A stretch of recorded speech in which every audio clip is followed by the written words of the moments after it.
I think her love of racing is so good for the sport generally. You can't underestimate the value of her support for horse racing. Her Majesty the Queen making her way to the paddock. It's part of the tradition. It brings great glamour to the sport, and also she's a very knowledgeable queen about racing itself. It is a really royal occasion. It's just an honour to have her involved, and I think we're all very lucky in that she's got such a strong passion for it. Generous. The Queen. I've seen her chat to stable lads and girls like her best friend. Get off! It's an honour for me to ride for her, and it's just good for racing in general that she's such a keen interest, and long may it last. People are truly appreciative of what she's done and continues to do.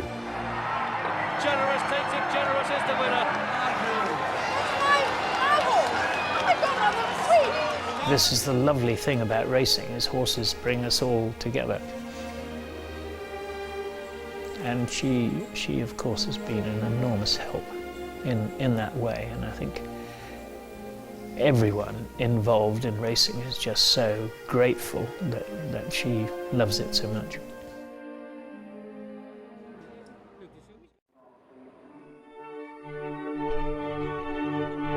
I've been very blessed to be able to ride for her, and to be in her company is, it's a privilege to be at the races when she's there. The hats go in the air, and it's a royal crown. I was very nervous going out to meet her the first time, but she put me at ease immediately. She has a sparkle in her eyes when she's watching the horses walk around the paddock. She just really loves her racing. I enjoyed immensely putting the colours on. I felt very proud when I wore them. Purple, gold braid, scarlet sleeves, and black cap. They're unique. You're wearing tradition, you're wearing glamour, you're wearing royal, and it is, is something that you never forget all your life. And it was nice to go out and ride a winner for her. Her face would beam, and it was just, it made you feel good. When I won the race and I was walking back in and she was there, and it was just, I can't believe this is actually happening. First number 4, Momentary. I remember our first Royal Ascot winner for free agent in the Chesham. That was a special day. Coming away, free agent, it's a royal winner. And the BBC got a great shot of her in the Royal Box. I think everyone came out with the grandstand to greet the Royal winner.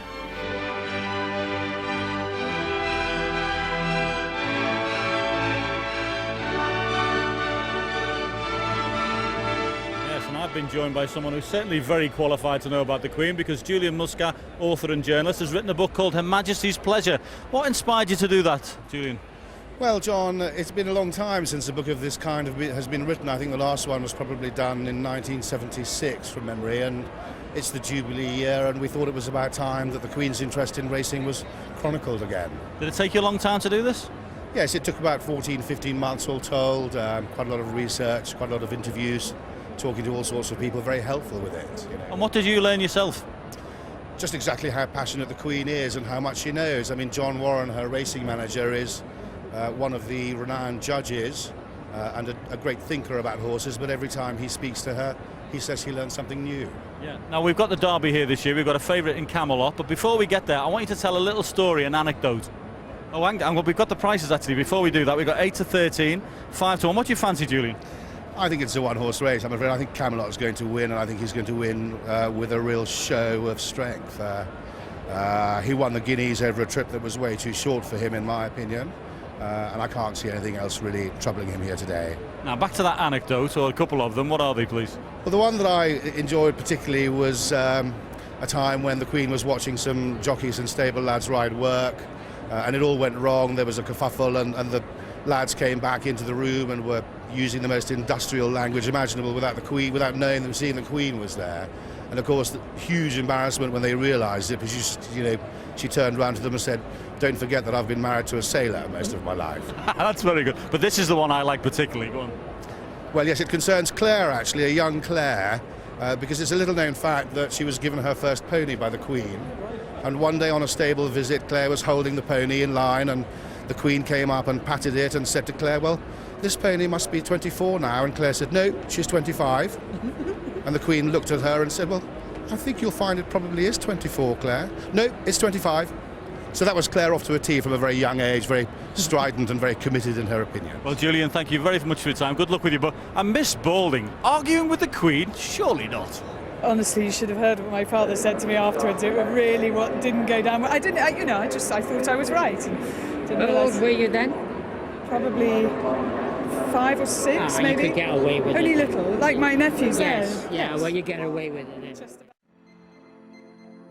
Well, the Carlton House story was a tremendous occasion right the way through. The Queen is at the centre of the story because she owns the favourite, Carlton House. The buzz was hugely exciting. Hundreds of thousands here at Epsom and millions around the country and around the world will be hoping to send her victorious, happy and glorious. Everybody would love to be putting Ryan Moore's boots on today. It's a class race, it's a class lineup, and let's hope we have a classic result. It was a huge build-up. He is a horse in the news, he's a Derby favourite, everybody wants this horse to win for Her Majesty. They're off and running. Didn't have a great start, and she was at Tattenham Corner. But the leader's got away on Tattenham Corner. It's Memphis, Tennessee, Joseph O'Brien, 6 lengths clear, and Treasure Beach giving chase. Here comes Carlton House, Ryan Moore down the outside. Here's Carlton House, called on for the final thrust. Treasure Beach in front with 100 yards to go. Treasure Beach in front, Carlton House trying hard. Paul Moore is swooping. Treasure Beach just holding on, grabbed by Paul Moore. Paul Moore's got up to win it. Paul Moore has won it from Treasure Beach.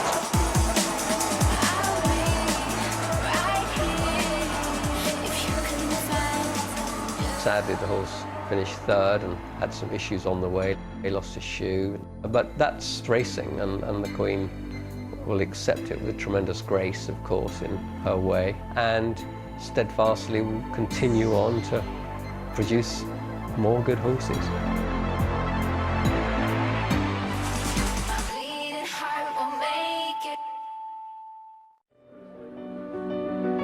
The Epsom Derby is the world's greatest classic horse race. Welcome to Epsom for one of the biggest days in the sporting calendar. Derby Day is always a very special national occasion. The Royal Association with Epsom goes back 300 years. Her Majesty the Queen making her way to the paddock. This year, with the Jubilee celebrations only days away, it is a really right royal occasion. A great moment this in any year, but all the more so in Jubilee year. Can he win the Derby for the Queen? A nation awaits. And Dunfermline now going into the lead. Carlton House now strides to the front for Her Majesty the Queen. Would Carrozza hold on? It was neck and neck. Highcliffe. And it's going to be a royal victory, I think. Coming away, it's a royal winner. Jubilee fever seems to be on everyone. A day that Her Majesty the Queen tries not to miss. And to top it all, Her Majesty the Queen is here to see the race.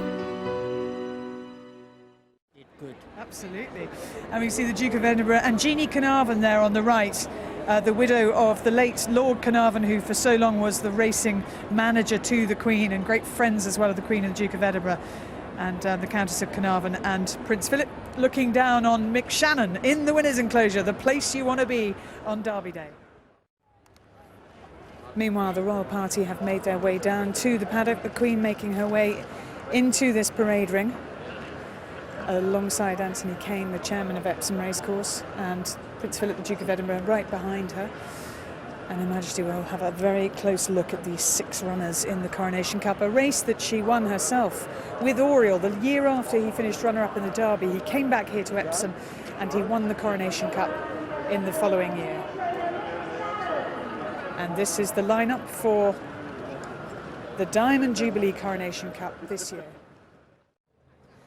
And also watching these horses very closely, the Queen making her inspections, and she'll take notes in her race card and then see if her eye is correct as when she actually sees the horses canter down to the start, and whether they do themselves justice and run up to the full capability of their form. And you can see her looking so closely at these horses, and there are some lovely animals here, all of them older horses, you know, going up to Diamond Jubilee Coronation Cup, really special occasion for Epsom, and Her Majesty now coming out to present the trophy, which is a great thrill for everybody connected with this racecourse, everybody connected with British racing.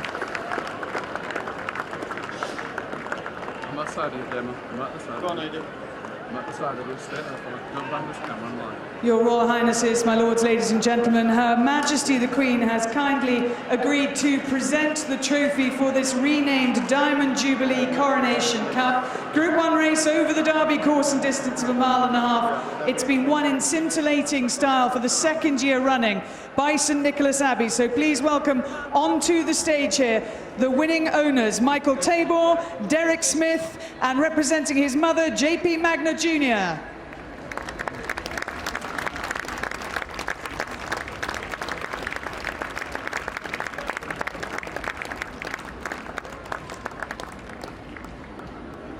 The horse is, of course, a superstar, St Nicholas Abbey, but so too is his trainer, who is winning this race for the 6th time in 8 years. Ladies and gentlemen, Aidan O'Brien.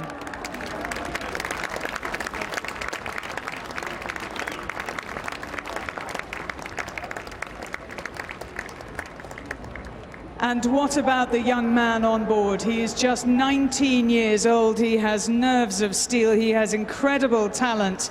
He is Joseph O'Brien.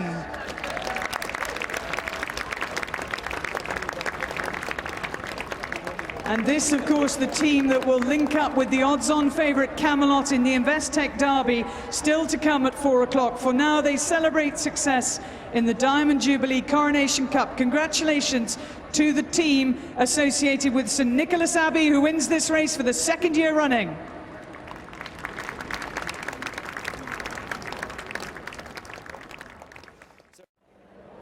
And Anthony Kane, the chairman of Epsom Racecourse, took the opportunity while the Queen was on the podium to present the trophy for the Coronation Cup of giving her an album in which are photographs of Derby winners and Derby incidents over the years. And the Queen is a great historian of racing as well, and will absolutely love this and will study it in detail.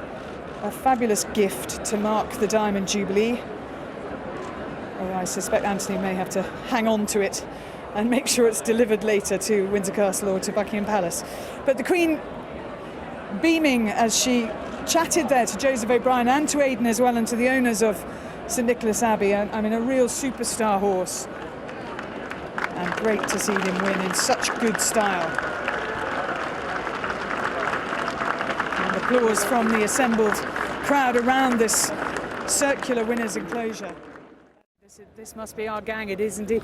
Her Majesty the Queen is coming into the paddock now to have a good look at these horses. Just 9 runners.